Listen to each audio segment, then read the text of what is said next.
Je n'oublierai jamais le son de ce rire. Aigu, tranchant, empoisonné par des années de jalousie mal dissimulée. Ma sœur Sylvie s'est penchée sur la table du dîner dominical, les yeux brillants de cette malice que je connaissais depuis l'enfance, et a lâché les mots qu'elle gardait depuis des décennies, attendant le moment parfait pour me détruire devant toute la famille. « Alors, Claudine, où sont ton mari et tes enfants ? Ah, c'est vrai, ils t'ont laissée toute seule, n'est-ce pas ? Ça doit être difficile de vieillir ainsi, abandonnée par tout le monde. » Le silence qui s'est installé dans cette salle de notre ancienne maison de campagne à Colmar n'a duré que 2 ou 3 secondes, mais pour moi, cela a semblé une éternité. J'ai senti tous les regards converger vers moi, attendant ma réaction, attendant que je baisse la tête comme je l'ai toujours fait, que j'avale une humiliation de plus avec un sourire forcé et que je change de sujet. Mais quelque chose en moi avait changé en cet automne 2023. C'était peut-être mes 68 ans qui pesaient sur mes épaules. Ou peut-être simplement la fatigue accumulée d'une vie entière passée à être le pilier invisible d'une famille qui ne m'a jamais reconnu.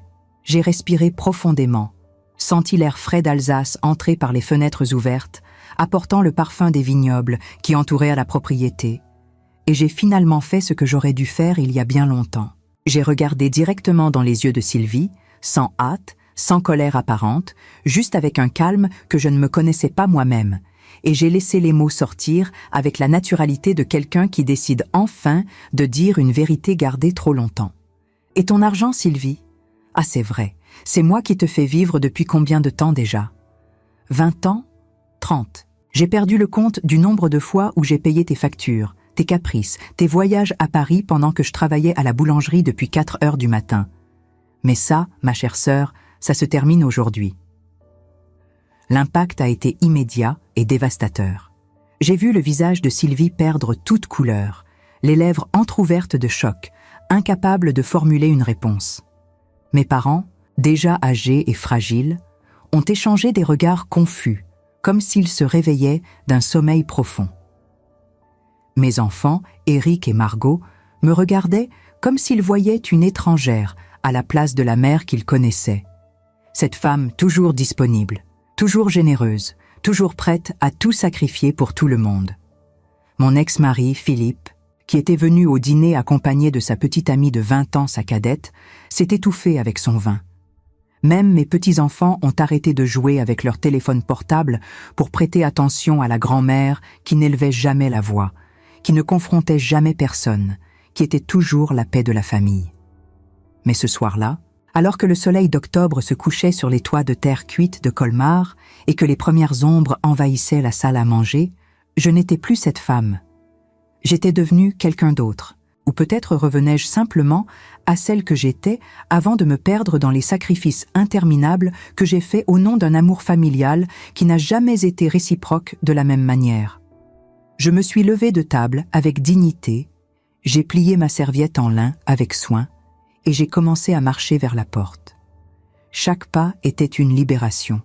Chaque mouvement une déclaration d'indépendance que je remettais depuis que j'avais 20 ans et que j'avais commencé à travailler pour soutenir les rêves de tout le monde, sauf les miens.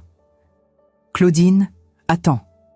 La voix de ma mère, faible et tremblante, a tenté de me rattraper, mais je ne me suis pas arrêtée. « Où penses-tu aller ?» La voix de Sylvie, maintenant stridente et désespérée, a résonné contre les murs. « Chez moi !» ai-je répondu sans me retourner, ma main déjà sur la poignée de la porte en chêne qui a grincé en s'ouvrant. Chez moi, que d'ailleurs, personne ici ne s'est donné la peine de visiter depuis que j'ai déménagé à Strasbourg. Le trajet de retour vers Strasbourg ce soir-là a été silencieux. Seulement le son du moteur de ma vieille Peugeot et le bruissement des feuilles sèches que le vent d'automne éparpillait sur la route. J'ai conduit à travers les villages d'Alsace, éclairés par les lumières jaunâtres des rues. Je suis passé devant les vignobles endormis, devant les petites chapelles qui ponctuaient le paysage, et à chaque kilomètre je sentais le poids des années se détacher de mes épaules. Mon esprit revenait constamment à cette table du dîner, au visage choqué, au silence qui avait suivi mes paroles. Avais-je été trop dur ? Aurais-je dû continuer à me taire, préservant la fausse harmonie familiale que j'avais toujours maintenue avec tant d'efforts ? Mais alors, je me suis souvenu de tout ce que j'avais sacrifié, de toutes les fois où j'avais placé les besoins des autres avant les miens, et j'ai su que j'avais fait le bon choix. Quand je suis arrivé à mon appartement à Strasbourg, un petit 2 pièces dans le quartier de la Petite France, avec vue sur les canaux et les maisons à colombages qui faisaient de cette région une carte postale vivante, j'ai éteint mon téléphone portable.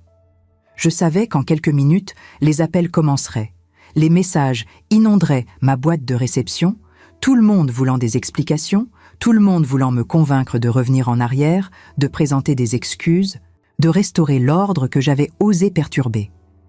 Mais ce soir-là, je ne voulais parler à personne. J'ai préparé une tisane à la camomille, je me suis assise sur le balcon qui donnait sur le canal, et pour la première fois depuis des décennies, j'ai ressenti quelque chose que j'avais oublié. La paix. Une paix profonde, véritable. Pas cette paix superficielle qui vient d'éviter les conflits, mais la paix qui naît du fait d'être finalement honnête avec soi-même et avec les autres. Vous savez, il existe un moment dans la vie de toute femme où elle doit choisir entre continuer à être ce que les autres attendent d'elle ou devenir enfin qui elle est vraiment. Pour moi, ce moment est arrivé ce dimanche d'octobre, à 68 ans, après une vie entière passée à être la bonne fille, la bonne épouse, la bonne mère, la bonne sœur. Et si vous m'écoutez maintenant, c'est peut-être parce que vous avez aussi déjà ressenti ce poids, cette sensation de vivre pour les autres pendant que votre propre vie s'écoule entre vos doigts comme du sable fin. C'est pourquoi je vous demande, si cette histoire touche votre cœur d'une manière ou d'une autre, de laisser un commentaire en me disant d'où vous m'écoutez, pour que je sache que je ne suis pas seul dans ce voyage. Et si vous le pouvez, abonnez-vous à la chaîne, car ce que je vais raconter ensuite n'est que le début d'une transformation qui a changé non seulement ma vie, mais la vie de tous ceux qui m'entouraient. Le lendemain matin, je me suis réveillée tôt, comme je l'ai toujours fait toute ma vie. Les 45 années passées à travailler à la boulangerie Baker, au centre de Colmar, avaient programmé mon corps pour se réveiller avant l'aube, même maintenant que j'étais retraitée depuis 3 ans. La différence, c'est que ce lundi-là, je ne me suis pas réveillée avec cette sensation de poids sur la poitrine, cette anxiété silencieuse qui m'accompagnait tous les jours, inquiète des besoins de tout le monde, des factures que je devais payer, des problèmes que je devais résoudre. Je me suis réveillée légère, respirant profondément, sentant l'odeur de l'automne qui entrait par la fenêtre entr'ouverte, écoutant les premiers sons de la ville qui se réveillait, les cloches de la cathédrale de Strasbourg marquant 6 heures du matin. J'ai allumé mon téléphone portable et, comme prévu, j'ai trouvé 47 appels manqués et d'innombrables messages. Sylvie avait envoyé 12 messages, commençant par des insultes et finissant par des supplications. « Tu m'as humiliée devant tout le monde », disait le premier. « S'il te plaît, Claudine, nous devons parler, tu ne peux pas me faire ça », implorait le dernier. Mes parents avaient appelé 6 fois, laissant des messages confus, demandant ce qui s'était passé, disant que je devais revenir et présenter des excuses à ma sœur parce qu'elle était très bouleversée. Philippe, mon ex-mari, avait envoyé un seul message, court et direct comme l'avait toujours été notre relation. « Tu as exagéré. Sylvie souffre. » Mes enfants avaient également tenté de me contacter, Eric plus préoccupé par les conséquences pratiques de la situation, Margot voulant comprendre ce qui avait vraiment motivé mon explosion. J'ai ignoré tous les messages. J'ai préparé un café bien fort comme seuls les Français savent le faire. Et je me suis assise à la table de la cuisine avec un vieux cahier que je gardais depuis des années. Dans ce cahier, avec mon écriture soignée développée dans les écoles d'Alsace des années 50, j'avais tout noté. Chaque centime prêté et jamais rendu, chaque faveur faite et jamais rendue, chaque sacrifice réalisé et instantanément oublié. C'étaient des pages et des pages d'une comptabilité émotionnelle et financière que je maintenais non par rancune, mais par nécessité de ne pas me perdre complètement dans le récit que les autres avaient créé sur moi. Le récit selon lequel j'étais naturellement généreuse, que j'aimais aider, que pour moi ce n'était pas un sacrifice parce que c'était ma façon d'être. Mensonge. Tout mensonge construit sur mon silence. La première annotation datait de juin 1978, quand j'avais 21 ans et que Sylvie en avait 16.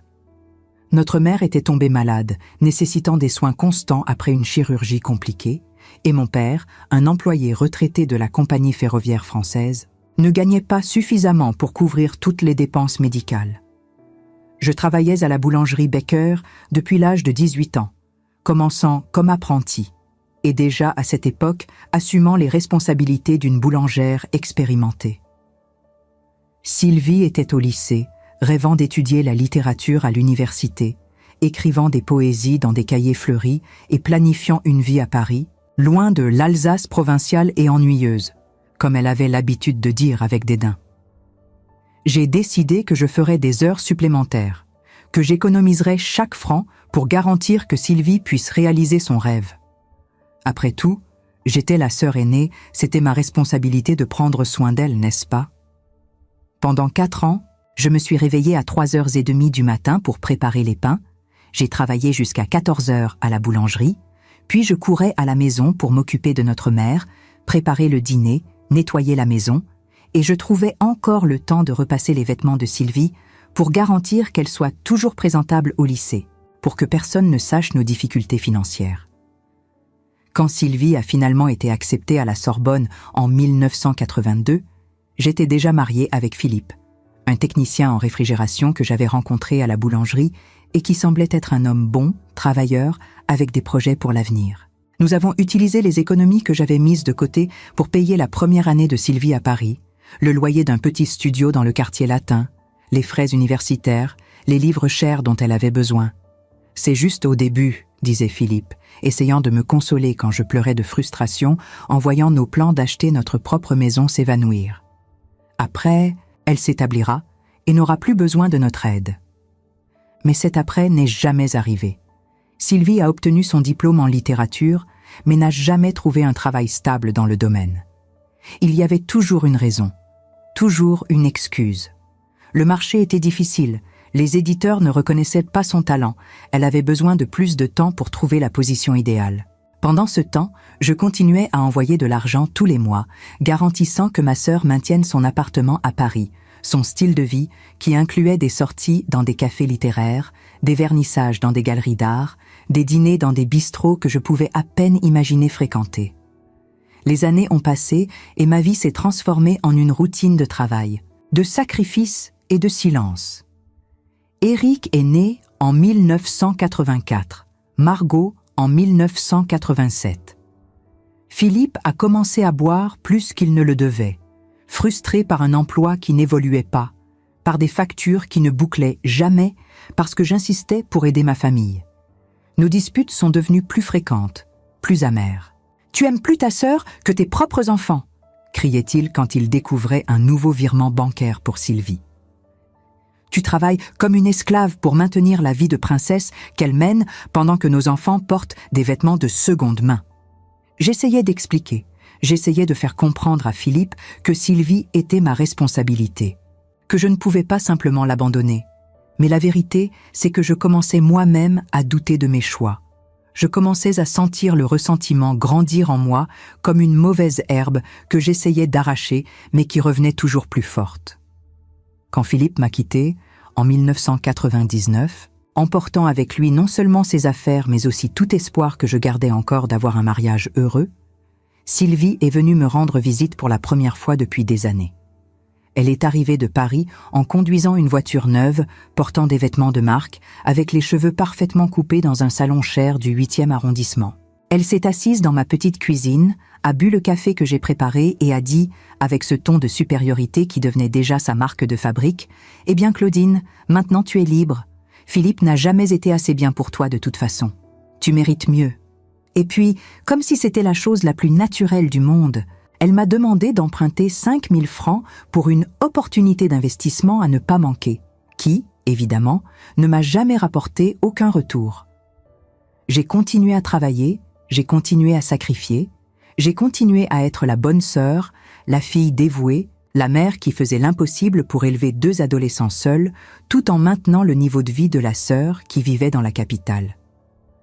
L'appel téléphonique est arrivé 3 jours après ce dîner fatidique. C'était jeudi, vers 10h du matin, et j'étais dans la cuisine en train de préparer un coq au vin, suivant la recette que ma grand-mère alsacienne m'avait apprise quand j'étais enfant. Le téléphone portable a sonné avec insistance, le numéro de Sylvie clignotant sur l'écran. J'ai hésité un moment, ma main suspendue au-dessus de l'appareil, me débattant entre répondre et découvrir ce qu'elle voulait ou simplement laisser sonner jusqu'à tomber sur la messagerie vocale. Finalement, plus par curiosité que par quelque obligation familiale que je pouvais encore ressentir, j'ai répondu « Claudine, Dieu merci !» La voix de Sylvie était altérée, plus aiguë que la normale, chargée d'une émotion que je n'arrivais pas à identifier immédiatement. « Nous devons parler d'urgence. Tu ne peux pas simplement me couper ainsi, sans explication, après tout ce que nous avons vécu ensemble. Tout ce que nous avons vécu ensemble. » Les mots ont résonné dans mon esprit avec un goût amer. Est-ce que Sylvie croyait vraiment que nous avions vécu des choses ensemble, ou avait-elle simplement réécrit l'histoire dans sa propre tête, effaçant tous mes sacrifices, toutes mes renonciations, les transformant en simples notes de bas de page dans le récit de sa propre vie? Sylvie, ai-je commencé, gardant ma voix calme et contrôlée, remuant la sauce au vin qui bouillait dans la casserole, l'arôme riche remplissant la cuisine. Je n'ai rien à discuter avec toi. J'ai dit tout ce que je devais dire dimanche. De l'autre côté de la ligne, j'ai entendu un soupir dramatique.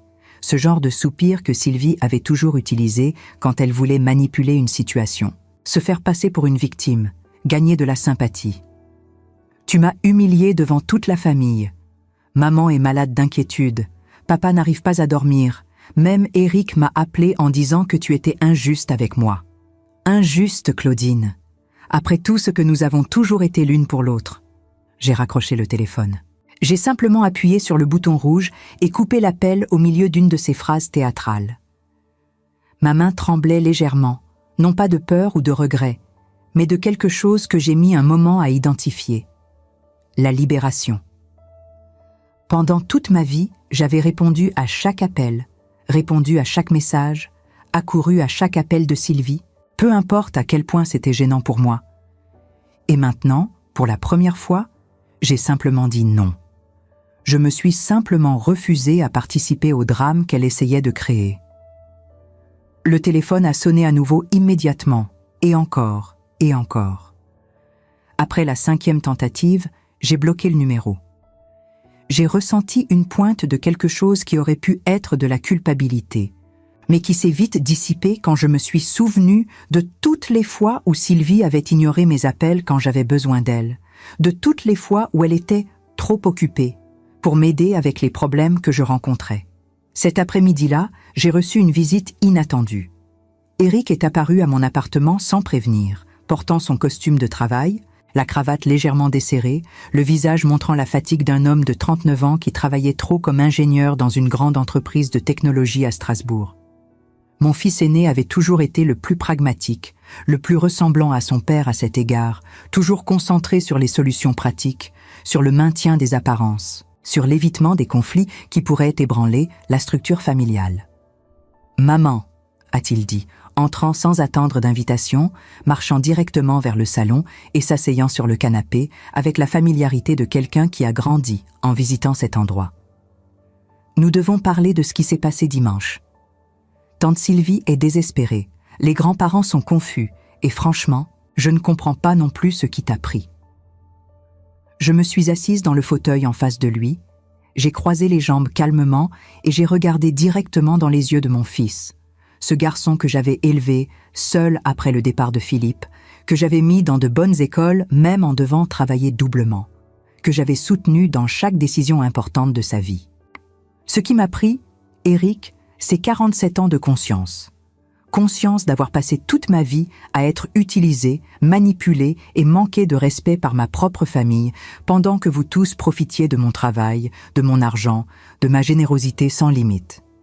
Eric a froncé les sourcils, ce geste qu'il faisait depuis qu'il était enfant, quand il était confus ou contrarié. « Maman, personne ne t'a obligé à faire quoi que ce soit.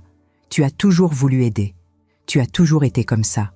Tu ne peux pas simplement jeter ça à la figure de tout le monde maintenant, comme si nous t'avions exploité. » Les mots d'Eric m'ont frappé comme un coup de poing dans l'estomac, non pas par la cruauté intentionnelle, mais par l'aveuglement absolu qu'il révélait. Mon propre fils, que j'avais élevé et éduqué, croyait vraiment que tous mes choix avaient été libres, que je m'étais réveillée tous les jours des 47 dernières années, véritablement heureuse de sacrifier mes propres rêves, mes propres besoins, ma propre vie pour les autres. Eric, ai-je commencé, et pour la première fois depuis longtemps, ma voix portait non pas de la colère, mais une tristesse profonde, qui venait d'un endroit très ancien en moi. Quand tu étais petit et que je travaillais 2 postes à la boulangerie pour payer tes cours de violon, tu penses que je faisais ça parce que j'adorais travailler 16 heures par jour? Quand ta sœur a eu besoin d'un traitement orthodontique et que j'ai vendu les bijoux que j'avais hérités de ma grand-mère, tu penses que c'était facile pour moi? Quand j'ai payé l'acompte de l'appartement de Sylvie à Paris pour la 4e fois parce qu'elle avait dépensé tout son argent dans des investissements culturels, tu penses que j'étais heureuse? Eric m'a regardé en silence, et pour la première fois, j'ai vu quelque chose changer dans son expression. Une fissure dans la certitude qu'il avait toujours eue sur qui j'étais, sur ce qui motivait mes actions. « Je n'ai jamais su tout cela », a-t-il dit doucement, la voix presque un murmure. « Tu n'as jamais parlé, tu ne t'es jamais plainte, tu as toujours semblé si contente. » C'était exactement ça le problème. J'avais été trop douée pour cacher ma douleur, pour masquer mon ressentiment, pour jouer le rôle de la femme forte et dévouée que tout le monde attendait que je sois. Et maintenant, quand je décidais enfin d'enlever le masque, quand je permettais enfin qu'ils voient la vérité, j'étais la méchante de l'histoire, celle qui était injuste, ingrate, cruelle. « J'ai besoin que tu partes maintenant, Eric, » ai-je dit, me levant du fauteuil et marchant jusqu'à la porte. « Et j'ai besoin que tu réfléchisses à ce que tu sais vraiment de ma vie, de mes choix, de mes sacrifices. Quand tu seras prêt à écouter vraiment, sans jugement, sans essayer de me convaincre de redevenir la mère pratique que j'ai toujours été, ma porte sera ouverte. » Après le départ d'Eric, j'ai passé le reste de l'après-midi à regarder les papiers étalés sur la table de la cuisine. C'étaient des documents que j'avais réunis au fil des années.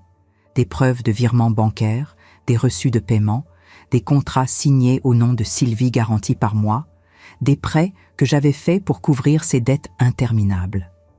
C'était une documentation méticuleuse de décennies d'exploitation financière et je l'avais gardée non pas parce que je prévoyais de l'utiliser un jour, mais parce que j'avais besoin de quelque chose de tangible pour me rappeler que je n'étais pas folle, que je n'inventais pas d'histoire, que tout cela était vraiment arrivé. Maintenant, en regardant ces papiers à la lumière dorée de l'après-midi d'octobre qui entrait par les fenêtres de mon appartement, je savais exactement quoi en faire. J'ai pris mon téléphone portable et j'ai appelé Bernard Rousseau, un avocat que je connaissais de l'époque où je travaillais à la boulangerie. Un homme honnête et compétent qui avait maintenant un cabinet respectable au centre de Strasbourg. « Bernard, j'ai besoin de ton aide », ai-je dit quand il a répondu, sa voix professionnelle mais amicale résonnant de l'autre côté de la ligne. « J'ai besoin de récupérer l'argent que j'ai prêté au fil des années, beaucoup d'argent, et j'ai besoin de le faire de la bonne façon, légalement. » Il y a eu une pause, puis Bernard a répondu avec cette efficacité tranquille qui l'avait toujours caractérisée. « Claudine, viens à mon cabinet demain à 10 heures du matin. Apporte tous les documents que tu as. Nous allons voir ce que nous pouvons faire. » J'ai raccroché le téléphone et pour la première fois depuis ce dimanche, j'ai souri. Ce n'était pas un sourire de vengeance, ce n'était pas de la malice ou un désir de punir.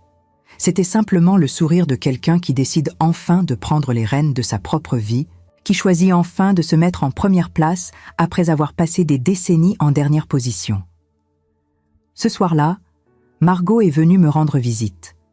Ma fille cadette avait toujours été différente d'Eric, plus sensible, plus intuitive, plus connectée aux émotions des gens qui l'entouraient. Elle travaillait comme professeure d'histoire dans un collège de Strasbourg, avait 36 ans, et était encore célibataire, non pas par manque de prétendants, mais parce que, comme elle le disait elle-même, elle préférait attendre le véritable amour plutôt que de se contenter de relations médiocres. Quand j'ai ouvert la porte et que je l'ai vue là debout dans le couloir, avec ses yeux marrons pleins d'inquiétude, mais aussi de quelque chose qui ressemblait à de la compréhension, j'ai senti un nœud dans la gorge. « Je peux entrer, maman ?» a-t-elle demandé, utilisant le terme affectueux qu'elle m'appelait depuis qu'elle était enfant. « J'ai besoin de parler avec toi, vraiment, sans jugement et sans prendre parti. J'ai préparé du thé pour nous deux. Cette infusion de tilleul que nous prenions toujours ensemble les soirs d'hiver quand elle était adolescente et qu'elle venait me raconter ses problèmes à l'école, ses premiers amours, ses rêves pour l'avenir. Nous nous sommes assises sur le balcon, enveloppées dans des couvertures contre le froid qui commençait à arriver avec l'automne alsacien, et pendant un long moment, nous sommes restés simplement en silence, regardant les lumières de la petite France s'allumer une à une, se reflétant dans les canaux sombres qui serpentaient à travers la ville historique. « Éric m'a raconté votre conversation », a commencé Margot, soufflant sur le thé chaud. « Et je dois te dire quelque chose, maman. J'ai toujours su, j'ai toujours vu. Je te voyais travailler sans arrêt. Je te voyais envoyer de l'argent à tante Sylvie. Je te voyais renoncer à des choses pour toi-même, pour donner aux autres. Et je me suis toujours demandé quand tu allais enfin dire « stop ». Les larmes sont venues sans prévenir, roulant sur mon visage avant que je puisse les contrôler. Ce n'étaient pas des larmes de tristesse, mais d'un soulagement profond d'être enfin vue, comprise par quelqu'un de ma propre famille. « Pourquoi tu n'as jamais rien dit ?» ai-je demandé, ma voix étranglée. « Pourquoi tu n'as jamais parlé de ça ?» Margot a posé sa tasse sur la petite table latérale et a tenu mes mains fermement, ce geste simple chargé de décennies d'amour et d'observation silencieuse. Parce que ce n'était pas mon histoire à raconter, maman. C'était la tienne. Et tu devais arriver à ce point toute seule. Tu devais décider par toi-même quand ce serait suffisant.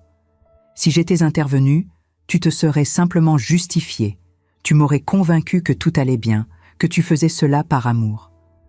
Mais maintenant, enfin, tu ne te convaincs plus de ça, n'est-ce pas ? La réunion avec Bernard Rousseau le vendredi matin a été révélatrice de façon que je n'anticipais pas. Son cabinet se trouvait dans un immeuble ancien, restauré près de la cathédrale de Strasbourg, avec de hautes fenêtres qui donnaient sur une petite place arborée, où touristes et habitants se mêlaient dans des cafés et des boutiques de souvenirs. La salle de réunion avait cette odeur caractéristique de vieux livres de droit et de meubles en bois poli, une atmosphère qui transmettait sérieux et compétence. Bernard m'a reçu avec un café fort et un bloc-notes, a ajusté ses lunettes de lecture et m'a demandé de tout raconter depuis le début, sans omettre de détails. Pendant presque 2 heures, j'ai relaté l'histoire complète de ma relation financière avec Sylvie, j'ai montré les documents que j'avais apportés, j'ai expliqué chaque virement, chaque prêt, chaque garantie signée. Bernard écoutait attentivement, prenant des notes occasionnelles, fronçant les sourcils à certains moments, secouant la tête à d'autres. En parlant, je me suis rendu compte que c'était la première fois que je racontais cette histoire dans son intégralité à quelqu'un d'extérieur à la famille. Chaque détail que je partageais avec Bernard semblait alléger un peu le poids que je portais. Les chiffres, les dates, les circonstances de chaque prêt se déversaient de ma mémoire avec une clarté surprenante. Je me souvenais du printemps 1989, quand Sylvie avait besoin d'argent pour un projet éditorial révolutionnaire qui s'est avéré être un recueil de poésie qu'aucun éditeur n'a voulu publier. Je me souvenais de l'hiver 2003, quand elle m'avait appelé en pleurs depuis Paris, disant qu'elle allait être expulsée de son appartement si elle ne payait pas 3 mois de loyer en retard. À chaque souvenir, je voyais l'expression de Bernard devenir de plus en plus grave, ses annotations de plus en plus nombreuses. Quand j'ai terminé, il est resté en silence pendant un long moment, étudiant les papiers étalés sur la table en acajou poli. Il a enlevé ses lunettes plusieurs fois, les a nettoyées avec un mouchoir en tissu, les a remises, comme s'il vérifiait qu'il lisait bien les mêmes chiffres. Finalement, il a poussé un long soupir et m'a regardé avec une expression qui mélangeait admiration et incrédulité. « Claudine, vous avez ici une documentation de prêts non remboursés qui totalise, selon mes calculs préliminaires, environ 123 000 €. C'est sans compter les intérêts qui pourraient être appliqués ou les corrections monétaires au fil des années. » Il a fait une pause, a tapoté son stylo contre le bloc-notes. « Si nous appliquons les taux d'intérêt légaux depuis les dates originales de certaines de ces transactions, nous pourrions parler de près de 150 000 €. Le nombre m'a étourdi. Même en sachant que j'avais prêté beaucoup d'argent à Sylvie au fil des décennies, je n'avais jamais vraiment tout additionné. Je n'avais jamais mis sur papier le total accumulé de ma générosité unilatérale. 123 000 €, peut-être 150 000 avec les intérêts. C'était presque la valeur d'un appartement modeste à Strasbourg. C'était l'argent qui aurait pu garantir ma retraite confortable. C'était la différence entre vivre difficilement avec ma petite pension et avoir une tranquillité financière. C'étaient les voyages que je n'avais jamais faits, les cours de peinture que j'avais toujours voulu suivre, les restaurants où je ne m'étais jamais permis d'aller. C'était une vie entière de possibilités transformées en cendres. « Qu'est-ce que vous me recommandez de faire ?» ai-je demandé, ma voix sortant plus ferme que je ne l'espérais. Bernard s'est adossé dans son fauteuil en cuir et a joint les doigts sur la table, assumant cette posture professionnelle que j'imaginais qu'il utilisait dans les tribunaux. Légalement, vous avez le droit d'essayer de récupérer ces montants. Les prêts documentés, spécialement ceux avec des reçus signés par Sylvie, sont juridiquement exigibles. Je peux envoyer une mise en demeure d'abord, lui donnant l'opportunité de négocier un plan de paiement. Si elle refuse, nous pouvons engager une action en recouvrement. Cependant, il a fait une pause, choisissant ses mots avec soin, pesant chaque syllabe comme s'il manipulait des objets fragiles. « Je dois être honnête avec vous. Poursuivre un membre de la famille, spécialement une sœur, apportera des conséquences qui vont bien au-delà du financier. Cela détruira probablement complètement la relation entre vous, causera des divisions profondes dans la famille, créera des ressentiments qui dureront des années, peut-être des décennies. Votre famille ne vous le pardonnera peut-être jamais. » J'ai respiré profondément, absorbant le poids de ses paroles. Est-ce que j'étais vraiment prête à franchir ce pas? Est-ce que j'étais préparée à transformer une rupture émotionnelle en une bataille légale, à transformer des années de rancœur silencieuse en un procès judiciaire public et douloureux? J'ai regardé par la fenêtre du cabinet, voyant la vie normale de Strasbourg se dérouler là-bas.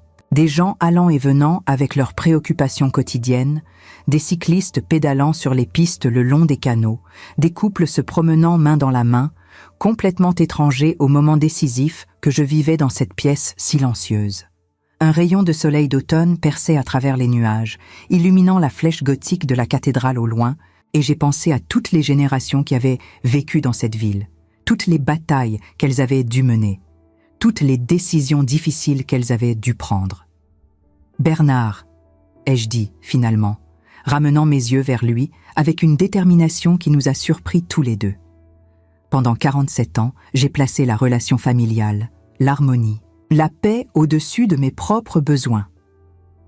Pendant 47 ans, j'ai avalé mon orgueil, ma douleur, ma frustration pour garder tout le monde heureux. Et qu'est-ce que cela m'a apporté? Du mépris, de l'exploitation, des moqueries devant toute la famille. Alors, oui, je suis prête. Envoyez la mise en demeure. Et si elle ne répond pas de manière satisfaisante, nous irons jusqu'au bout. Ma voix ne tremblait pas. Mes mains étaient calmes. Pour la première fois de ma vie, j'étais absolument certaine d'une décision que je prenais. La mise en demeure a été livrée le lundi suivant à l'appartement de Sylvie à Paris. Bernard m'a appelé à 16h pour confirmer qu'elle avait reçu le document, signé le récépissé, et avait 30 jours pour répondre ou proposer un accord. Le document était formel, froid, juridique. Il énumérait chaque prêt avec les dates, les montants, les preuves documentaires. Il n'y avait aucune émotion dans ces pages, aucune trace des larmes que j'avais versées, des nuits blanches que j'avais passées, des sacrifices que j'avais faits. Juste des chiffres, des faits, des obligations légales non remplies. D'une certaine manière, cette froideur était libératrice. Elle transformait des décennies de drame familial en une simple question de droit, de contrat, de justice.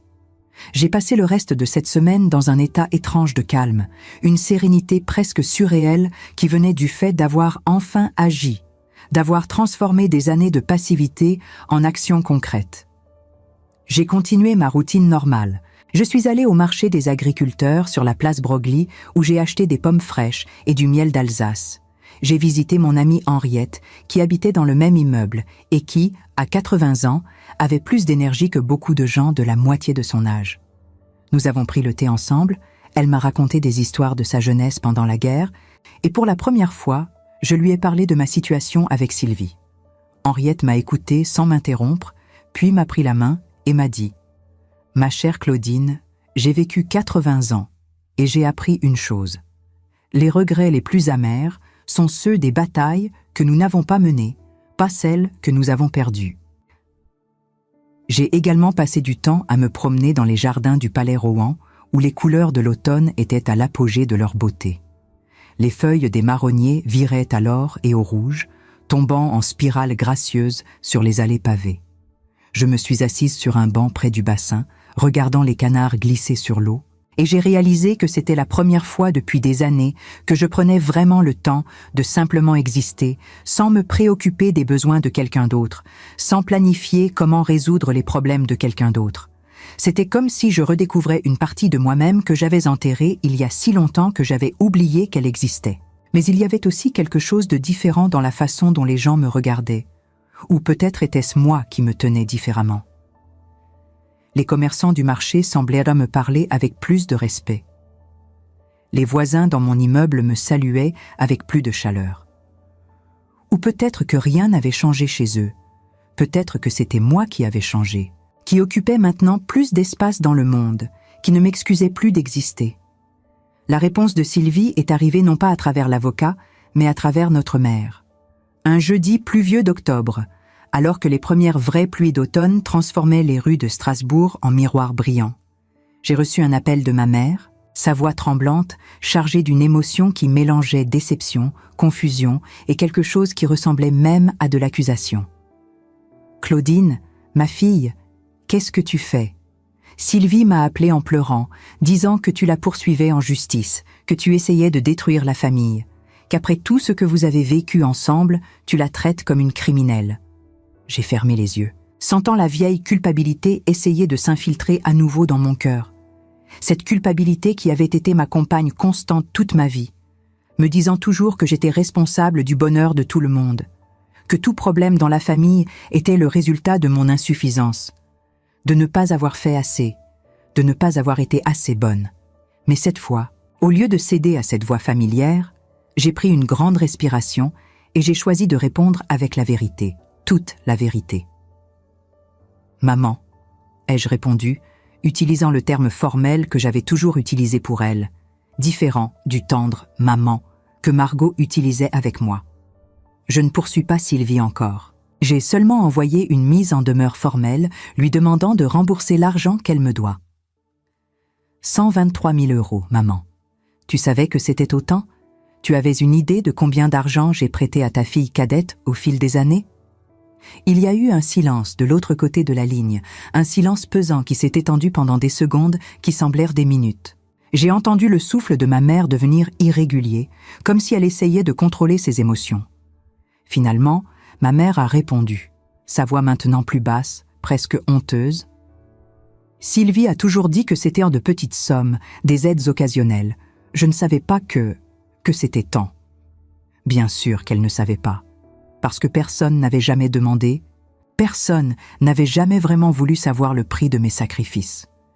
C'était plus facile de supposer que je donnais joyeusement, que je n'attendais rien en retour, que ma générosité était infinie et sans coût pour moi-même.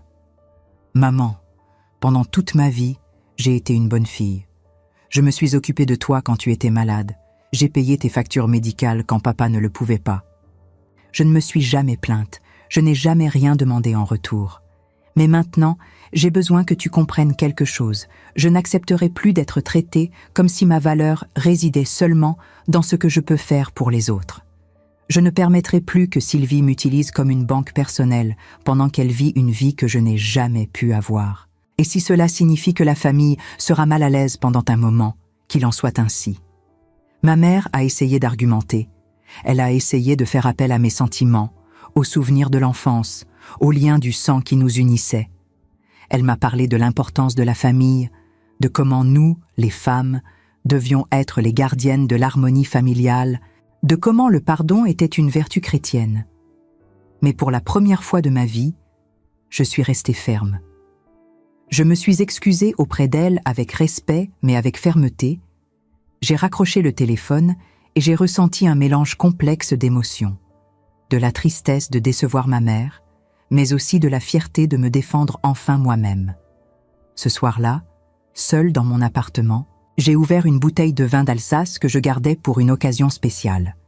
Je me suis servi un verre, je me suis assise près de la fenêtre qui donnait sur le canal illuminé par les lampadaires et j'ai porté un toast silencieux à moi-même.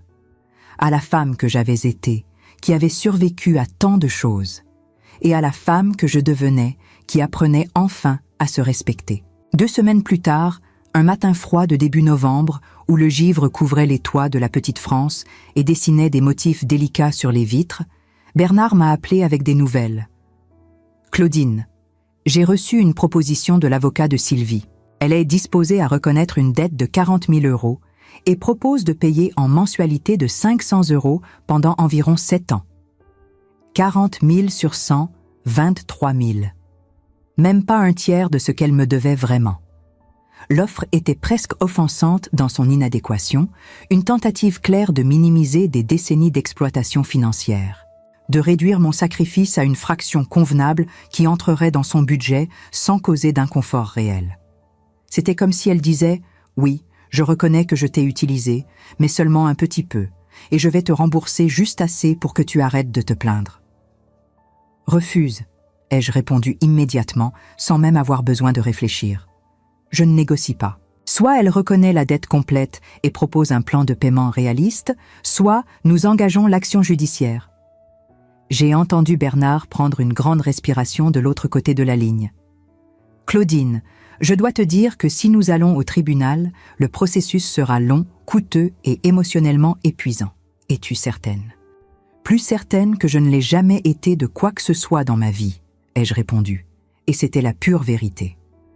La décision de ne pas accepter la proposition de Sylvie a eu des répercussions immédiates et dramatiques dans la famille. Mon père, qui s'était maintenu relativement neutre jusqu'alors, m'a appelé personnellement pour la première fois depuis des années. Sa voix était fatiguée, vieillie, chargée du poids de ses 85 ans. J'ai pu entendre le tremblement dans chaque mot, le poids de l'âge et de la déception. « Claudine, tu as toujours été la fille sensée, la responsable. S'il te plaît, ne détruis pas cette famille à cause d'argent. Sylvie a commis des erreurs, oui, mais c'est ta sœur. Vous devez trouver un chemin. Les familles se pardonnent, elles trouvent des solutions. C'est ce que nous faisons. Argent. Pour eux, ce serait toujours seulement une question d'argent, jamais de respect, jamais de reconnaissance, jamais de décennies de manque de respect et d'exploitation. Ils ne pouvaient pas, ou ne voulaient pas, voir au-delà des chiffres pour comprendre ce que cela représentait vraiment.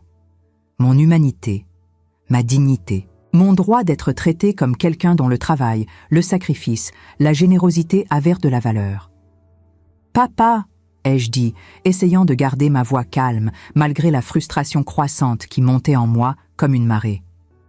Ce n'est pas à propos d'argent, c'est à propos de dignité. C'est à propos d'être finalement traité comme quelqu'un dont le travail, dont le sacrifice, dont la générosité ont de la valeur. Si j'accepte la proposition ridicule de Sylvie, je ne ferai que renforcer le message que la famille m'a toujours envoyé. Que je n'ai pas d'importance, que mon effort ne vaut rien, que je peux continuer à être utilisé parce que je reviendrai toujours pour en avoir plus. Il y a eu un long silence. Puis j'ai entendu quelque chose que je n'avais jamais entendu auparavant dans la voix de mon père. Un sanglot étouffé. « Tu as raison », a-t-il dit finalement, sa voix à peine audible. « Nous t'avons échoué. Ta mère et moi, nous t'avons échoué.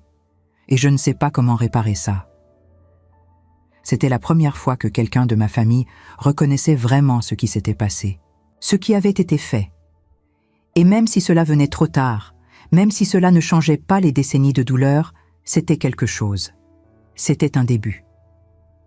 Le procès judiciaire a été officiellement déposé le 23 novembre, une semaine avant le début de l'Avent, quand Strasbourg commençait à se transformer pour accueillir le célèbre marché de Noël qui attirait des visiteurs du monde entier. La ville se couvrait de lumières dorées, de guirlandes et de décorations festives. Les rues s'animaient de l'odeur du vin chaud et des marrons grillés, pendant que ma vie se remplissait de termes juridiques, de délais processuels et de la réalité froide et formelle de transformer un conflit familial en un cas légal. Bernard m'a expliqué que le procès pourrait prendre plusieurs mois, peut-être même plus d'1 an, selon la façon dont Sylvie et son avocat décideraient de répondre. Il y aurait des audiences de conciliation, des présentations de preuves, des témoins qui seraient possiblement appelés. Ce serait long, ce serait fatigant, ce serait émotionnellement épuisant. Mais j'étais préparée. Pour la première fois de ma vie, j'étais véritablement préparée à aller jusqu'au bout.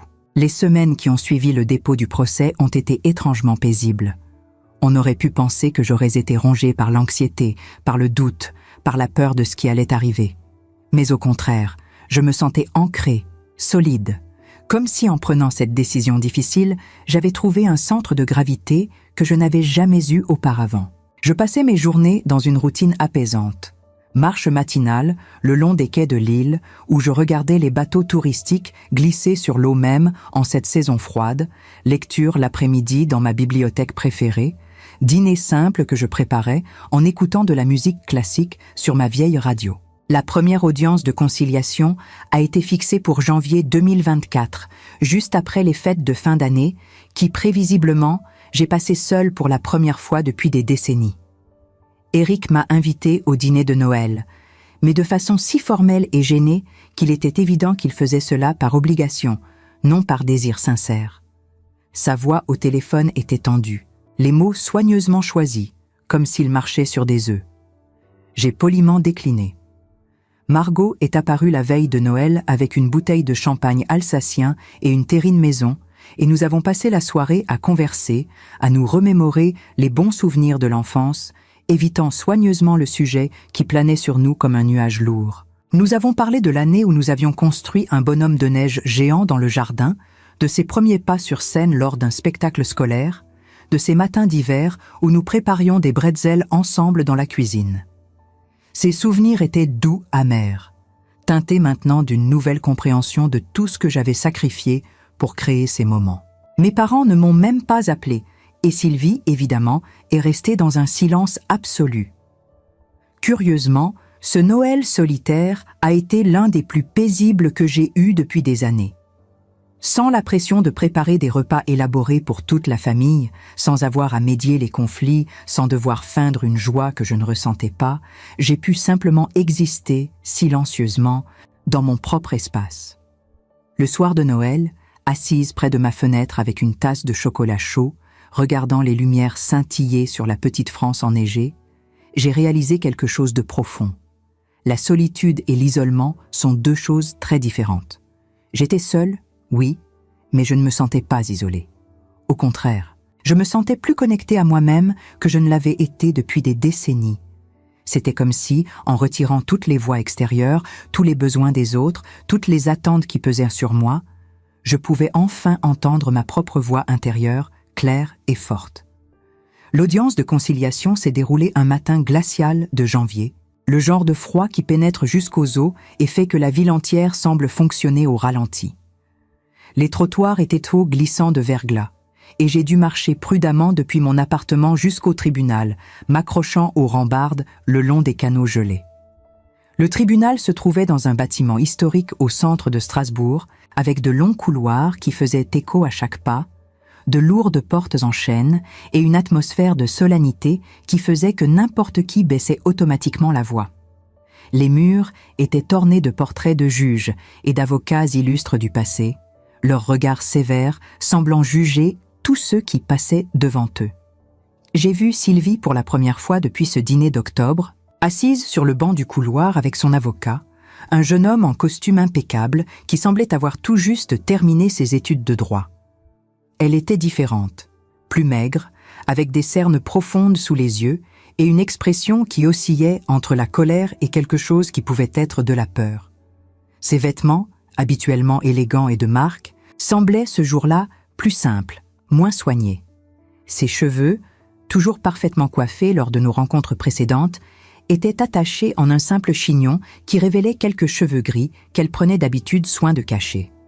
Quand nos regards se sont croisés, elle a immédiatement détourné les yeux, incapable de soutenir le contact visuel. J'ai vu ses mains trembler légèrement alors qu'elle serrait son sac contre elle, et j'ai ressenti quelque chose d'inattendu. Non pas de la satisfaction, mais une tristesse profonde pour ce que nous avions perdu, pour ce que nous n'avions jamais vraiment eu. La juge conciliatrice était une femme d'âge moyen appelée Madame Fontaine, avec des cheveux gris attachés en un chignon sévère et une expression qui ne révélait aucune émotion. Elle portait des lunettes à monture métallique qui reflétaient la lumière froide des néons du plafond, donnant à ses yeux une qualité presque impénétrable. Elle nous a invités à nous asseoir dans une salle plus petite, plus informelle qu'une salle de tribunal traditionnelle, avec une table ovale où tout le monde s'est installé. Bernard et moi d'un côté, Sylvie et son avocat de l'autre, la juge en bout de table. Sur la table se trouvaient des carafes d'eau, des verres et une pile de documents que je reconnaissais comme étant mes preuves. « Ceci est une audience de conciliation », a commencé Madame Fontaine d'une voix ferme mais pas dure, chaque mot prononcé avec une précision qui ne laissait place à aucune ambiguïté. L'objectif ici est de trouver un accord qui soit satisfaisant pour les deux parties, évitant ainsi un procès judiciaire prolongé qui sera coûteux émotionnellement et financièrement pour toutes les personnes impliquées. Madame Morel, elle s'est adressée à moi, ajustant ses lunettes pour me regarder directement. Pouvez-vous, s'il vous plaît, résumer votre plainte dans vos propres mots ? J'ai respiré profondément et j'ai raconté l'histoire une fois de plus, mais cette fois de façon plus condensée, plus factuelle, retirant la plus grande partie de l'émotion et me concentrant sur les faits, les prêts, les dates, les montants, les promesses brisées de paiement. Ma voix était calme, presque détachée, comme si je parlais de quelqu'un d'autre. J'ai mentionné les reçus signés, les emails où Sylvie promettait de rembourser, les virements bancaires documentés. À chaque fait que j'énonçais, je voyais l'avocat de Sylvie prendre des notes frénétiquement, son stylo grattant le papier avec urgence. Quand j'ai terminé, la juge s'est tournée vers Sylvie. Madame Dubois. Elle a utilisé le nom de famille de mariage de Sylvie, d'un mariage bref qui n'avait duré que 3 ans et s'était terminé il y a plus d'une décennie. Quelle est votre version des faits ? Sylvie a regardé son avocat, qui a hoché la tête de façon encourageante. Puis elle a commencé à parler, sa voix initialement hésitante, mais gagnant en force au fur et à mesure qu'elle continuait. Ma sœur a toujours été généreuse avec moi. Nous avons grandi dans une famille modeste, et elle, étant plus âgée, a naturellement assumé un rôle protecteur. Mais je n'ai jamais considéré l'argent qu'elle me donnait comme des prêts formels. C'était des aides entre sœurs, un soutien familial. Elle n'a jamais, pas une seule fois en toutes ces années, mentionné un remboursement ou suggéré qu'elle attendait l'argent en retour. L'audace de cette affirmation m'a momentanément laissé sans voix. Sylvie était en train de réécrire complètement notre histoire, transformant l'exploitation délibérée en générosité fraternelle spontanée, me dépeignant comme quelqu'un qui revenait maintenant inexplicablement sur des décennies de cadeaux volontaires. C'était un narratif si bien construit, si convaincant dans sa simplicité, que si je n'avais pas eu les preuves documentaires, je me serais presque demandé si ma propre mémoire n'était pas défaillante. « Ce n'est pas vrai », ai-je dit, ma voix sortant plus forte que je ne l'avais prévu, résonnant dans la petite salle. « J'ai des reçus signés par toi, Sylvie. Des documents où il est écrit explicitement « prêt à rembourser ». Comment peux-tu t'asseoir là et dire que c'était des cadeaux ? Sylvie a eu la décence de rougir légèrement, une tache de couleur apparaissant sur ses joues pâles, mais son avocat est intervenu rapidement, sa voix professionnelle coupant la tension qui montait dans la pièce. « Madame Fontaine, bien qu'il existe quelques documents signés, la majorité des virements bancaires n'ont aucune documentation formelle établissant les termes de paiement. En droit de famille, il existe une présomption que les transactions financières entre parents proches sont de nature gratuite, à moins qu'il n'y ait une preuve claire du contraire. De plus, le délai écoulé et l'absence de demande de remboursement pendant des décennies suggèrent que Madame Morel n'avait pas l'intention initiale d'être remboursée. L'audience s'est prolongée pendant presque 3 heures, avec des allers-retours d'arguments, des analyses de documents, des discussions sur des interprétations légales. Bernard a présenté les emails où Sylvie promettait explicitement de rembourser, les messages textes où elle demandait encore un prêt, en utilisant exactement ce terme. L'avocat de Sylvie a tenté de contextualiser chaque communication, suggérant que c'était un langage informel entre sœurs qui ne devait pas être interprété légalement. La salle devenait de plus en plus étouffante, l'air se raréfiant avec chaque échange, le radiateur ronronnant dans le coin créant une chaleur oppressante qui contrastait avec le froid glacial de l'extérieur. À un moment, Madame Fontaine a demandé une pause de 15 minutes.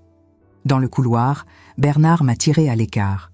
« Claudine, je dois te dire, la juge semble favorable à notre position, mais elle va probablement proposer un compromis quelque part au milieu.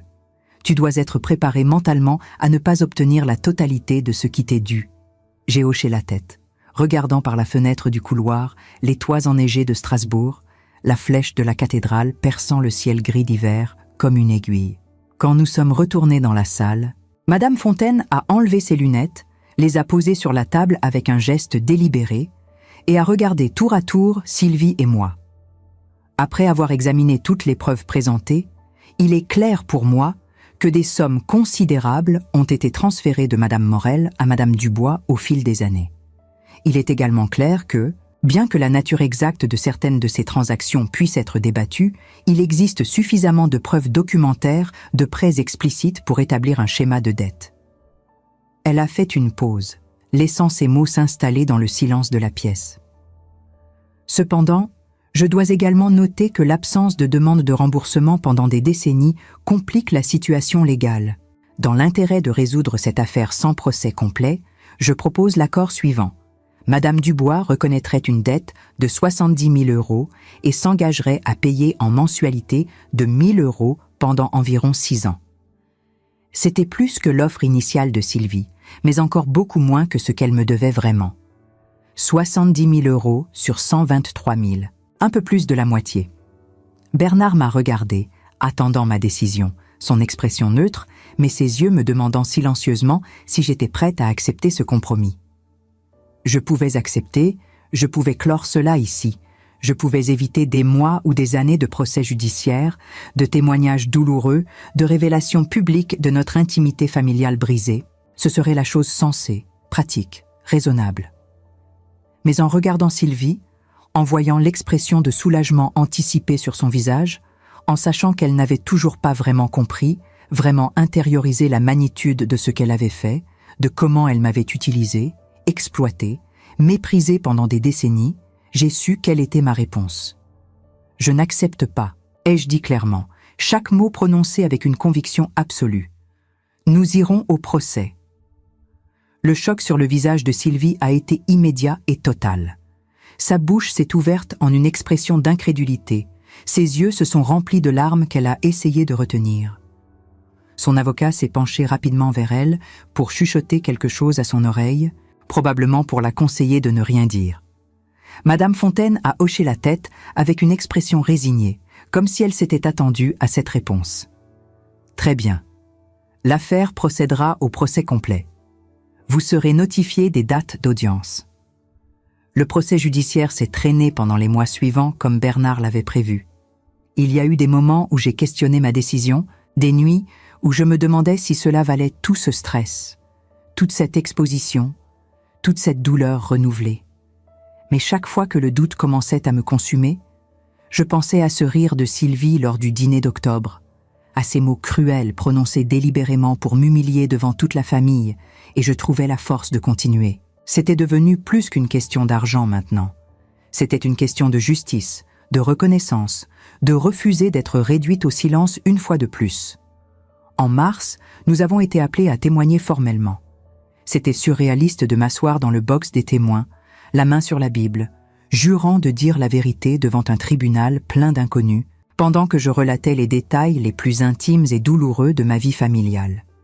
Le tribunal était impressionnant, avec ses hauts plafonds, ses boiseries sombres, et le juge siégeant sur une estrade élevée qui le faisait paraître encore plus imposant. Il y avait des journalistes dans la salle, car apparemment notre cas avait attiré l'attention des médias locaux comme exemple de conflits financiers familiaux. Je pouvais voir leurs stylos bouger rapidement sur leur carnet pendant que je parlais. J'ai raconté tout, depuis le début. Les heures supplémentaires à la boulangerie, les économies détournées de mes propres rêves vers ceux de Sylvie, les promesses répétées de remboursement qui ne sont jamais venues, l'humiliation finale lors du dîner. Ma voix tremblait parfois, mais je ne pleurais pas. Je refusais de pleurer. Ces larmes, je les avais déjà versées en privé pendant des décennies. Ici, dans cette salle publique, je ne montrerai que ma force, ma détermination, ma dignité retrouvée. Sylvie a également dû témoigner, et sous l'interrogatoire de Bernard, beaucoup de ces mensonges ont commencé à s'effondrer comme un château de cartes sous le vent. Bernard était méticuleux, patient, presque doux dans sa façon de poser les questions, mais chaque question était une lame précise qui coupait à travers les défenses de Sylvie. « Madame Dubois ?» a demandé Bernard dans son style calme mais implacable, marchant lentement devant le box des témoins, ses mains jointes derrière son dos. « Dans votre témoignage précédent, vous avez affirmé que vous considériez l'argent reçu de votre sœur comme des cadeaux familiaux, correct ?» Sylvie a hoché la tête, semblant moins confiante qu'à l'audience de conciliation. Sa voix à peine audible quand elle a répondu « Oui, c'est correct. Alors pouvez-vous expliquer pourquoi, dans cet email de 2010 ?» Il a montré une impression agrandie pour le tribunal, projetée maintenant sur un écran pour que tous puissent voir. Vous écrivez textuellement « Claudine, dès que mon projet éditorial sera rentable, je promets que je vais te rembourser tout ce que tu m'as prêté jusqu'au dernier centime. » Le silence qui a suivi était éloquent. Sylvie a essayé de balbutier une explication, quelque chose sur le fait que c'était juste une expression de langage, mais c'était trop tard. Le mot « prêter » était là, noir sur blanc, dans son propre email. Bernard a présenté plus d'emails, plus de messages, des enregistrements de messages vocaux où Sylvie utilisait systématiquement le langage du prêt et de la dette, promettant toujours qu'elle rembourserait bientôt, quand sa situation s'améliorerait, dès que possible. À un moment particulièrement poignant, Bernard a présenté un message texte de 2015 où Sylvie écrivait « Merci pour ce nouveau prêt, grande sœur. Je sais que j'en ai déjà trop demandé, et je te promets que cette fois, je vais vraiment commencer à te rembourser dès l'année prochaine. Tu es la seule personne sur qui je peux toujours compter. » L'ironie de cette dernière phrase résonnait douloureusement dans la salle.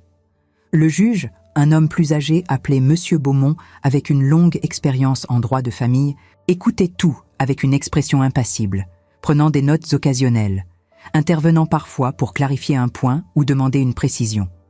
Il avait une présence imposante, mais pas intimidante, un homme qui avait clairement vu beaucoup de drames familiaux dans sa carrière et qui ne se laissait impressionner par aucune performance théâtrale.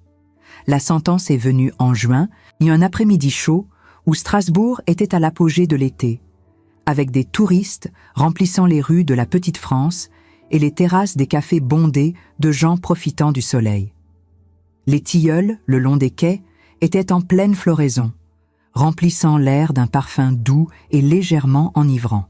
J'étais arrivée au tribunal avec Margot, qui avait insisté pour m'accompagner, tenant ma main pendant que nous attendions dans le couloir que la salle soit prête.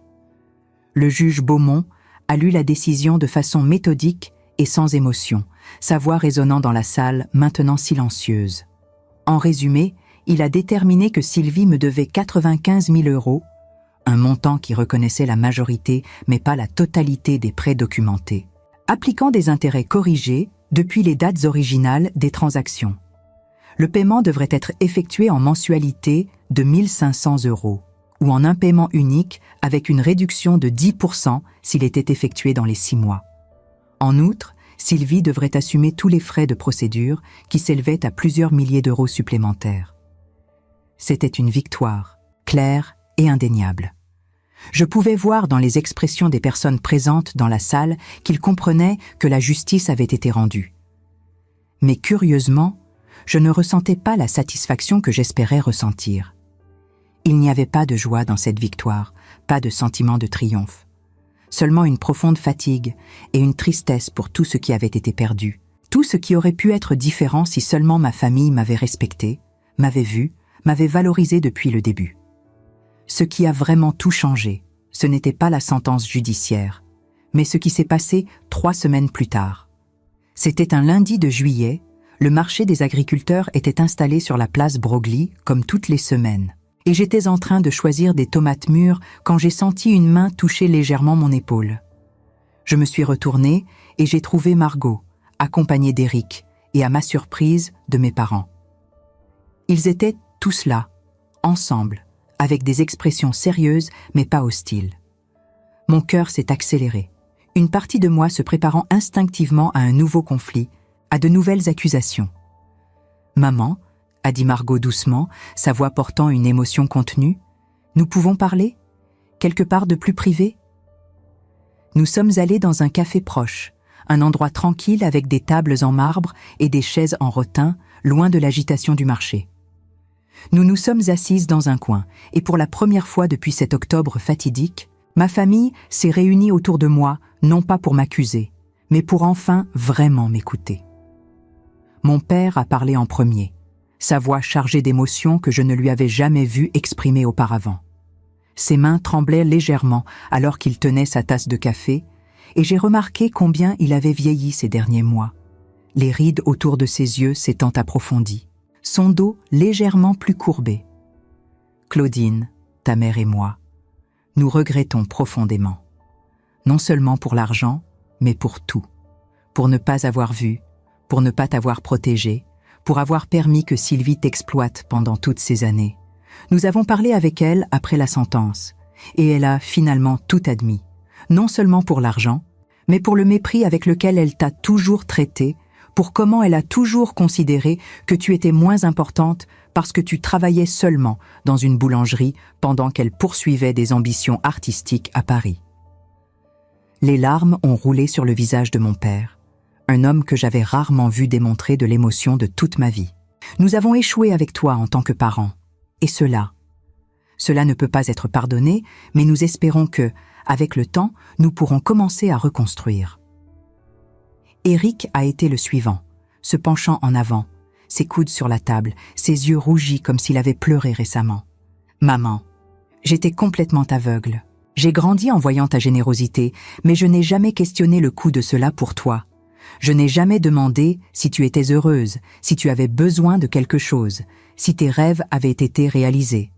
J'ai juste supposé que tu existais pour prendre soin de nous tous, comme si c'était ta nature immuable et non pas un choix que tu faisais répétitivement, malgré le prix que tu payais. » Il a saisi ma main à travers la table, la serrant fermement. « Je veux connaître ma vraie mère. Pas la mère qui sacrifie tout, mais la femme que tu es, que tu as toujours été sous tout ce poids que nous avons mis sur toi. » Ma mère, qui était restée silencieuse jusqu'alors, a finalement parlé, sa voix tremblante mais déterminée. Elle semblait avoir rapetissé ces derniers mois, sa posture moins droite, mais ses yeux montraient une clarté nouvelle, une compréhension qui n'était pas là auparavant. « Claudine, j'ai échoué avec toi de façon que je commence seulement à comprendre maintenant.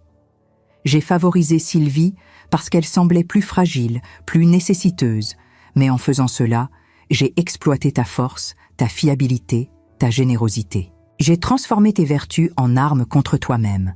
J'ai créé une dynamique où ta bonté était punie et l'irresponsabilité de Sylvie était récompensée. Et pour cela, je demande ton pardon, sachant que je ne le mérite peut-être pas. » J'ai regardé ces personnes autour de moi, ma famille imparfaite et faillible, et j'ai senti quelque chose en moi commencer à s'ouvrir à nouveau. Ce n'était pas un pardon instantané, ce n'était pas un oubli magique de décennies de douleur, mais c'était un début. C'était la reconnaissance que j'avais tant désirée, la validation que j'avais attendue toute ma vie. Et même si elle venait tard, même si elle venait après tant de souffrances, c'était quelque chose, c'était réel. 3 mois plus tard, en septembre, alors que l'automne revenait à Strasbourg avec ses couleurs dorées et ses brises fraîches, Sylvie a payé la dette intégralement. Elle avait dû vendre son appartement à Paris, cet appartement pour lequel j'avais payé la compte à 4 reprises, et déménager dans un endroit plus petit, dans une banlieue plus accessible. Elle avait accepté un emploi dans une maison d'édition, pas comme éditrice ou critique littéraire comme elle l'avait toujours rêvé, mais comme assistante administrative. Un travail qui ne correspondait pas à ses anciennes ambitions grandioses, mais qui payait un salaire stable. Elle est venue me rendre visite en septembre, sans prévenir, apparaissant à ma porte un samedi pluvieux avec les yeux rouges d'avoir pleuré, ses vêtements simples et sans prétention, si différents des tenues élégantes qu'elle portait autrefois. Nous sommes restés là, debout sur le seuil de la porte, 2 sœurs séparées par des décennies de ressentiment, et pour la première fois de toute notre vie, j'ai vu Sylvie vraiment, sans le masque de supériorité qu'elle avait toujours porté. « Je ne suis pas ici pour demander pardon », a-t-elle dit, sa voix rauque d'émotion, « parce que je sais que ce que j'ai fait est impardonnable. Je suis ici seulement pour dire que je comprends enfin. Je comprends que je t'ai utilisé, exploité, méprisé. Je comprends que j'ai pris ta générosité pour acquise, que j'ai transformé ton amour en quelque chose de laid et d'égoïste. Et je comprends que tu as eu tout à fait le droit de dire « stop ». Des larmes coulèrent sur son visage, authentique cette fois, sans la théâtralité habituelle. Je suis désolée, Claudine.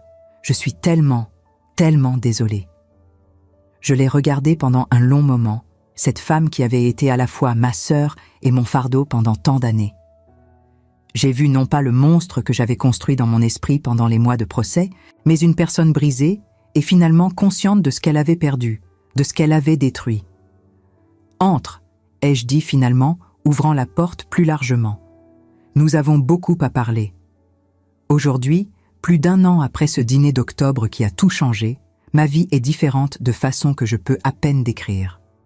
Avec l'argent que j'ai récupéré, j'ai finalement voyagé vers des endroits dont j'avais toujours rêvé de visiter.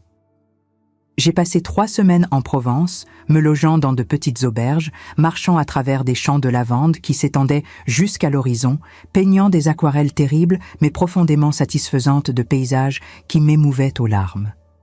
Je suis allée à Barcelone, où j'ai passé des heures à me promener dans le parc Güell, émerveillée par l'architecture de Gaudí. À Florence, j'ai pleuré devant le David de Michel-Ange, émue par la beauté pure de cette sculpture. À Lisbonne, j'ai pris le tramway jaune à travers les collines pavées, me sentant comme une adolescente découvrant le monde pour la première fois. J'ai acheté un piano d'occasion, cet instrument que j'avais toujours voulu apprendre, mais pour lequel je n'avais jamais eu le temps ou l'argent. Maintenant, chaque matin, je passe 1 heure à pratiquer. Mes doigts maladroits trouvant lentement leur chemin sur les touches, créant des mélodies imparfaites, mais pleines de joie.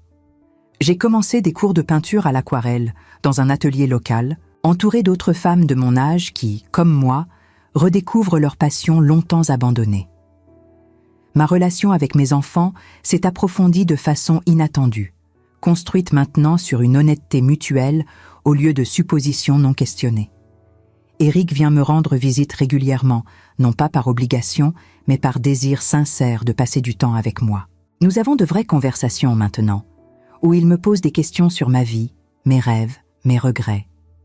Margot et moi sommes devenus encore plus proches, si c'est possible, unis non seulement par l'amour, mais par un respect mutuel profond.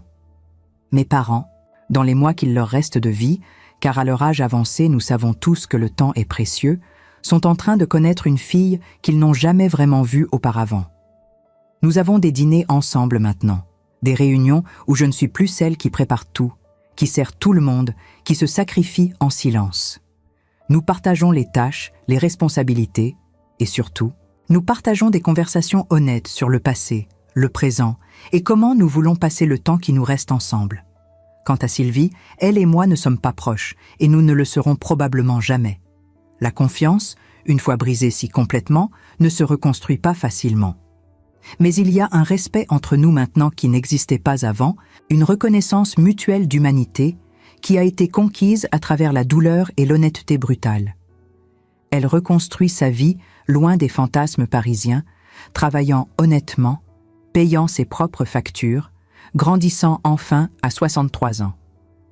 Nous nous voyons occasionnellement, lors de réunions familiales où la dynamique a complètement changé. Il n'y a plus de moquerie, plus de mépris, plus d'exploitation. Juste 2 femmes qui partagent une histoire compliquée et qui tentent de construire quelque chose de nouveau à partir des ruines de ce qui était. Et moi, j'apprends quelque chose que j'aurais dû apprendre il y a des décennies. Qu'aimer les autres ne signifie pas se perdre complètement, que prendre soin de la famille n'exige pas le sacrifice total de soi-même, qu'être généreuse et être respectée ne sont pas des choses mutuellement exclusives. J'ai appris que dire non, établir des limites, exiger du respect, n'est pas de l'égoïsme, c'est de la survie. C'est de l'amour-propre. C'est la reconnaissance que ma vie, mes besoins, mes rêves ont autant de valeur que ceux de n'importe qui d'autre dans ma famille. Et j'ai appris qu'il n'est jamais trop tard pour réclamer sa propre vie, sa propre voix, sa propre valeur. Si je peux laisser une leçon à ceux qui m'écoutent maintenant, spécialement aux femmes qui, comme moi, ont passé des décennies à être le pilier invisible de leur famille, c'est celle-ci. Votre sacrifice a de la valeur, votre travail mérite reconnaissance, Votre générosité doit être réciproque. Et quand tout cela n'est pas vrai dans votre vie, quand vous vous retrouvez exploité, manqué de respect, moqué par ceux qui devraient vous aimer, souvenez-vous que vous avez le droit, non seulement le droit, mais le devoir envers vous-même, de dire stop, d'établir des limites, d'exiger d'être traité avec la dignité que vous avez toujours méritée. Parce qu'au final, la plus grande trahison n'est pas celle de ceux qui nous exploitent, mais notre propre complicité silencieuse en leur permettant de continuer à le faire. Et briser ce silence, comme je l'ai finalement fait ce dimanche d'octobre, peut être la chose la plus difficile et la plus libératrice que vous ferez jamais. Ce sera douloureux. Ce sera effrayant. Votre famille peut ne pas comprendre, peut vous accuser d'égoïsme, peut essayer de vous faire sentir coupable. Mais tenez bon. Parce que de l'autre côté de cette douleur, de l'autre côté de ce conflit, il y a quelque chose de précieux qui vous attend. Vous-même. La personne que vous étiez censé être avant que vous ne soyez enterré sous les attentes, les sacrifices, les besoins des autres. Et cette personne, cette femme forte et digne qui a survécu à tant de choses, elle mérite enfin de vivre. Elle mérite enfin d'être vue, entendue, respectée et aimée, non pas pour ce qu'elle peut faire pour les autres, mais simplement pour qui elle est. C'est la leçon que j'ai apprise à 68 ans, après 47 ans de sacrifice.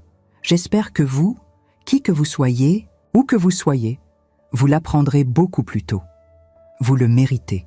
Nous le méritons toutes. Me voici, de l'autre côté de cet écran, ayant fini de partager avec vous l'histoire la plus difficile de ma vie. Ma voix tremble encore en me rappelant ce dimanche d'octobre, mais maintenant c'est un tremblement différent, non plus de peur ou de honte, mais de quelque chose que j'ai appris à appeler libération. J'ai passé 47 ans à croire que ma valeur résidait dans ce que je pouvais donner, dans ce que je pouvais supporter en silence, dans à quel point je pouvais m'effacer pour que les autres brillent. Et peut-être que vous, qui m'avez écouté jusqu'ici, reconnaissez ce poids sur vos propres épaules. Je veux que vous fermiez les yeux un instant et que vous vous demandiez avec une honnêteté brutale, combien de fois avez-vous aussi avalé des mots qui devaient être dits? Combien de fois avez-vous accepté d'être traité comme invisible par votre propre famille, par vos propres enfants, par vos propres frères et sœurs? Combien de nuits vous êtes-vous couché avec ce nœud serré dans la gorge, voulant crier mais gardant le silence parce que c'est ainsi que les femmes doivent être? J'ai vécu cela pendant des décennies et je sais que je ne suis pas seule. Je sais que beaucoup d'entre vous portent des histoires similaires, gardées en silence, cachées derrière des sourires forcés lors des déjeuners du dimanche. Ce qui me pousse à demander maintenant n'est pas une curiosité vide, mais un besoin profond de savoir. Auriez-vous fait ce que j'ai fait? Si vous étiez à ma place, à cette table, entendant ce rire cruel, sentant le mépris de celle pour qui vous avez tout sacrifié, auriez-vous eu le courage de vous lever et de dire « ça suffit » ? Ou auriez-vous fait ce que vous avez fait pendant des années, baisser la tête, avaler une humiliation de plus, maintenu la fausse paix que tout le monde attendait de vous? Je ne juge pas votre réponse, quelle qu'elle soit. Je demande simplement que vous soyez honnête avec vous-même, car cette honnêteté est le premier pas vers tout changement réel. J'ai besoin que vous compreniez quelque chose d'important. Je n'ai pas partagé mon histoire pour me vanter de mon courage ou pour dire que j'ai tout fait correctement. Je l'ai partagée parce que pendant toutes ces années de souffrance silencieuse, je me sentais complètement seule, comme si j'étais la seule femme au monde qui se sentait utilisée par sa propre famille. Comme s'il y avait quelque chose qui n'allait pas chez moi pour ressentir du ressentiment envers les sacrifices que j'avais choisi de faire. Mais maintenant, je sais que je n'étais pas seule, que je ne l'ai jamais été. Et vous non plus, vous n'êtes pas seul. Il existe des milliers, peut-être des millions de femmes qui vivent exactement ce que nous avons vécu, qui ressentent exactement ce que nous ressentons, mais qui gardent ce poids enfermé dans leur poitrine parce qu'elles croient qu'elles n'ont pas le droit de se plaindre. Alors maintenant, je vous demande quelque chose, et je le demande le cœur ouvert. Laissez un commentaire en me disant d'où vous m'écoutez. Peu importe si c'est de Paris, d'Alger, de Montréal, d'un petit village en Bretagne ou d'un appartement à Lyon. Je veux savoir que ce message vous est parvenu, qu'il a traversé la distance qui nous sépare et a touché quelque chose dans votre poitrine. Plus que cela, je veux que vous me disiez, avec toute l'honnêteté que vous pouvez rassembler, si vous vous êtes vu à un moment de cette histoire. Avez-vous une Sylvie dans votre vie? Êtes-vous la fille qui a toujours tout donné?